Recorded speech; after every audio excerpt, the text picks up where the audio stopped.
Hi అండి అందరికీ. అందరూ బాగున్నారా? నేనైతే బాగున్నాము. మీరందరూ కూడా బాగుండాలని కోరుకుంటున్నాను. ఇప్పటివరకు ఎవరైతే మా ఛానల్ చూడలేదో చూసిన వాళ్ళు సబ్స్క్రైబ్ చేసుకొని ఒక లైక్ ఇవ్వండి. ఓకే అండి, ఇవాళ మా ఇంట్లో స్పెషల్ ఏంటంటే సాంబార్ అండి. మా ఇంట్లో సాంబార్ అంటే చాలా ఇష్టం. మా ఆయనకి సాంబార్ చేస్తున్నాను. ఇంకా పెసరపప్పు కందిపప్పు కలిపి చేస్తాను నేను. రెండు కడిగి పెట్టుకొని 1/2 అవర్ అయినాక టమాటాలు, పచ్చిమిర్చి, కొంచెం ఉప్పు, కొంచెం ఆయిల్ వేసుకొని కొంచెం పసుపు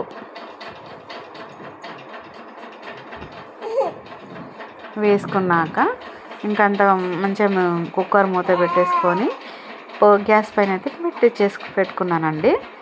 తర్వాత బెండకాయలు అవన్నీ కోసి పెట్టుకున్నానండి ఆల్రెడీ. నేను బెండకాయ ఫ్రై బాగుంటుంది కదా, ఇప్పుడు నేను చూపించాను. చింతపండు ఆల్రెడీ నానబెట్టుకున్నాను. చింతపండు పప్పు కోసం అండి, సాంబార్లో పోయడానికి. ఇంకా కడాయిలో ఆయిల్ అయితే వేసుకున్నాను. వేసుకొని ఆవాలు, జీలకర్ర, కరివేపాకు, పచ్చిమిర్చి, ఆనియన్ అండి వేసుకొని ఇంకా బెండకాయలు కొంచెం ఫ్రై అయ్యాక బెండకాయలు వేసుకోవాలి కాబట్టి అవైతే వేసుకొని పక్కన సొరకాయ ముక్క కట్ చేసుకుంటున్నానండి సాంబార్లోకి.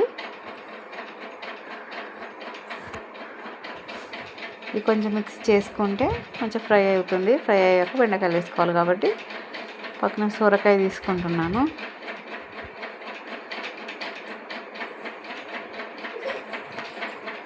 సొరకాయ వేస్తేనే సాంబార్ చాలా బాగుంటుందండి. అందుకే నేనైతే సొరకాయ వేసుకోవాలని కట్ చేసుకున్నాను. ఇంకా అంతలోప్పుడు ఆనియన్ కూడా వేగిందండి. ఇప్పుడైతే ఇంకా కలుపుకొని దాంట్లో బెండకాయ వేసుకోవాలి. బెండకాయ మంచిగా మిక్స్ చేసుకోవాలి బాగా. ఎందుకంటే బెండకాయ బాగా జిగురు ఉంటుంది కదా, అది కడాయికి పట్టేస్తుంది అన్నమాట. అందుకని బాగా వేపుకోవాలి. బాగా వేపుకున్నాక 5 మినిట్స్లో పక్కన సొరకాయ ముక్కలు కట్ చేసుకుంటున్నానండి. ఎందుకంటే రెండు అయిపోతాయి తొందరగానే. సొరకాయలు కూడా కట్ చేసుకుని ఇంకా మళ్ళీ ఒకసారి బెండకాయ మిక్స్ చేసి సొరకాయ ముక్కలు అయితే కట్ చేసుకుంటున్నాను. ఇంకా మా పాప ఒకటే అల్లరి చేస్తుందండి. తను ఏది పని చేయనియదండి, ఒకటే అల్లరి, బాగా అల్లరి చేస్తుంది. అందుకే 2 కర్రీస్ చేసేస్తున్నాను.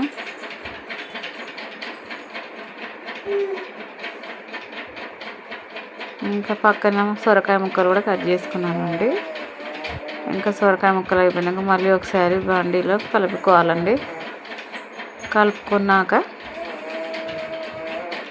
ఇంకొంచెం ఫ్రై అయ్యాయండి.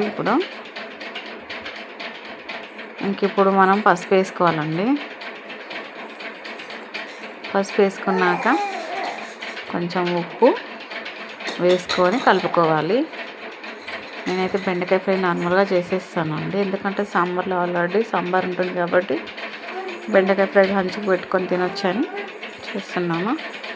కలుపుకున్నాక మనం దానిపైన ఒక మూత పెట్టుకోవాలండి. పెట్టేశాను.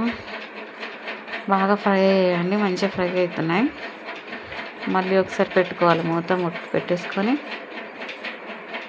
కొంచెం మగ్గాక తీసి మళ్ళీ ఒకసారి ఫ్రై చేసుకున్నాక ఇప్పుడైతే కారం వేసుకోవాలండి. ఒక 2 స్పూన్ల కారం వేసుకొని బాగా ఫ్రై చేసుకోవాలి. బాగా ఫ్రై చేసుకున్నాక మళ్ళీ ఒకసారి మూత పెట్టుకుంటే మంచిగా మగ్గుతాయి అన్నమాట బెండకాయలు. పప్పు అయితే అయిపోయిందండి, విజిల్ వచ్చేసింది, అయిపోయినాయి. ఒక 6 విజిల్లు పెట్టుకున్నాను. పప్పు అయిపోయింది, పక్కకు పెట్టేసి బెండకాయ ధనియాల పొడి వేసి ఇంకా బెండకాయ కూడా అయిపోతుంది. దించేసుకోవడమే, ఒక బౌల్లో పెట్టేసుకోవడమే. బెండకాయ ఫ్రై కూడా మంచిగా అయిందండి, బాగా అయింది. పక్కన పెట్టేసుకున్నా కదా. ఇప్పుడైతే మనం ఉడికిన పప్పు రుబ్బుకున్నానండి. పప్పు ఆల్రెడీ మెత్తగా ఉడికిందండి, రుబ్బు పెట్టుకున్నాను. ఇంకా చింతపండు రసం కొంచెం వేసుకున్నానండి. ఇంకా వాటర్ వేసుకున్నాను. వాటర్ వేసుకొని మిక్సీ వేసుకొని బాగా ఇంకా ఒక గిన్నె పెట్టేసుకోవాలి పొయ్యి మీద. ఏంటమ్మా, ఒక గిన్నె పెట్టేసుకున్నాక దాంట్లో ఆయిల్ వేసుకోవాలి. కొంచెం ఆయిల్ ఎక్కువ ఉంటే మంచిగా ఒక ఫోర్ స్పూన్స్ ఆయిల్ వేసుకున్నాను. వేసుకొని ఇంకా జీలకర్ర వేసుకుంటున్నానండి. ఎండుమిర్చి కూడా వేసుకుంటే బాగుంటుంది, బట్ మా ఇంట్లో అందుబాటులో లేవు కాబట్టి వేయలేదు. మీరు వేసుకోవచ్చు. ఆనియన్ వేసుకొని ఇంకా టమాటా కూడా వేసుకొని కొంచెం కలుపుకోవాలండి. ఆగు. కొంచెం కలుపుకున్నాక కరివేపాకు కూడా వేసుకొని కలుపుకోవాలి.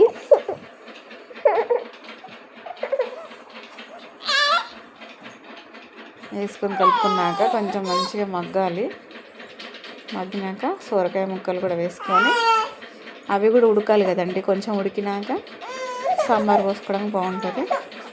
కొంచెం ఉప్పు వేసుకున్నాను. వేసుకొని బాగా ఫ్రై చేస్తున్నాను. ఫ్రై చేసుకొని ఇంగు మర్చిపోయానండి, ఇప్పుడు వేసాను. బట్ పోస్ట్లోనే వేయాలి, కానీ మర్చిపోయాను నేను. ఇంకా వేసుకొని కొంచెం పసుపు కూడా వేసుకొని బాగా ఫ్రై చేసుకోవాలి.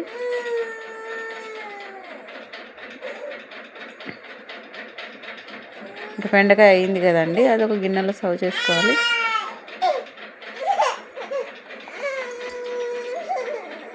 చేసేసుకొని ఇంకా అదే పక్కన పెట్టేసుకుంటే అయిపోతుందండి. ఇప్పుడు మళ్ళీ ఒకసారి బాగా కలుపుకోవాలండి. బాగా కుక్ అయిపోయాయండి, మంచిగా ఉడికాయి. ఇంకా కారం వేసుకోవాలి. మనం ఆల్రెడీ పచ్చిమిర్చి అవి వేసుకున్నాము కాబట్టి 1 స్పూన్ కారం చాలండి. ఎందుకంటే పోస్ట్లో వేసుకున్నాము, పప్పు ఉడికేటప్పుడు కూడా వేసుకున్నాం కాబట్టి 1 స్పూన్ సరిపోతుంది. ఇంకా అంతే, మిక్స్ చేసుకున్నాక మంచిగా ఫ్రై అవుతుంది. ఫ్రై అయ్యాక ఇంకా రుబ్బుకున్న పప్పు ఉంది కదా, అది కూడా పోసేసుకున్నాక మంచిగా కలుపుకోవాలండి. కలుపుకున్నాక కొంచెం పుల్లగా అనిపించి నేను కొంచెం వాటర్ వేసుకున్నానండి. ఎందుకంటే టమాటాలు బాగా వేసాను కదా, అందుకని. ఇప్పుడు వేసింది అయితే ధనియాల పొడి అండి, కొంచెం జీలకర్ర మెంతుల పొడి అండి. నేను సాంబార్ మసాలా వేయనండి, కొంచెం వేసుకోవాలి జీలకర్ర మెంతుల పొడి, ఎక్కువగా వేసుకోవద్దు. ఇంకా అంతే, వేసుకొని కలుపుకోవాలి, బాగా మిక్స్ చేసుకోవాలి. పప్పుచారు ఎక్కువగా మసలొద్దండి, నార్మల్గా మసలాలి, టేస్ట్ పోతుంది.